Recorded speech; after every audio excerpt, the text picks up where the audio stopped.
വിഷു വരാനായെന്നും പറഞ്ഞുകൊണ്ട് ഒരാളത് പൂത്ത് തുടങ്ങിയിട്ടുണ്ട് കേട്ടോ. വേറെ ആരുമല്ല, നമ്മുടെ കൊന്നപ്പൂവ്.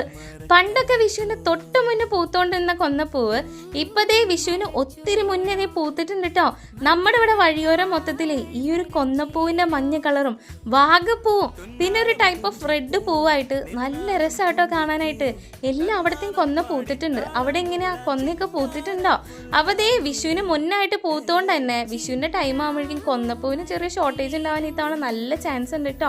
അപ്പം നമ്മൾ ഈ ഒരു കൊന്നപ്പൂവിൻ്റെ ആർട്ട് വീഡിയോ ചെറിയൊരു ബോട്ടിൽ ആർട്ട് നമ്മൾ മുന്നേ ചെയ്തിട്ടുണ്ടായിരുന്നു കേട്ടോ. അന്ന് ഞാൻ പറഞ്ഞിരുന്നു വിഷു സ്പെഷ്യലായിട്ട് നമുക്ക് വലിയൊരു ബോട്ടിൽമേ ചെയ്യാന്നുള്ളതേ. അങ്ങനെ നമ്മൾ ചെയ്തിരിക്കുക കേട്ടോ. അപ്പോൾ എങ്ങനെയുണ്ട് സംഭവം? രസമുണ്ടോ കാണാനായിട്ട്? നമ്മൾ ഇനി ഒരു ബോട്ടിൽ ആർട്ട് അല്ലെങ്കിൽ ഒരു ആർട്ട് വീഡിയോ സീരീസ് ചെയ്യാനായിട്ട് പ്ലാൻ ചെയ്ത് വീഡിയോസ് എല്ലാം ചെയ്തുകൊണ്ടിരിക്കുന്നുണ്ട് കേട്ടോ. എല്ലാവരും കണ്ട് സപ്പോർട്ട് ചെയ്യാൻ ഞാൻ വിശ്വസിച്ചോട്ടെ. അപ്പോൾ വീഡിയോ ഇഷ്ടമാവുകയാണെങ്കിൽ ഒന്ന് ലൈക്ക് ചെയ്ത് സപ്പോർട്ട് ചെയ്യണേ. Love you all and Tata.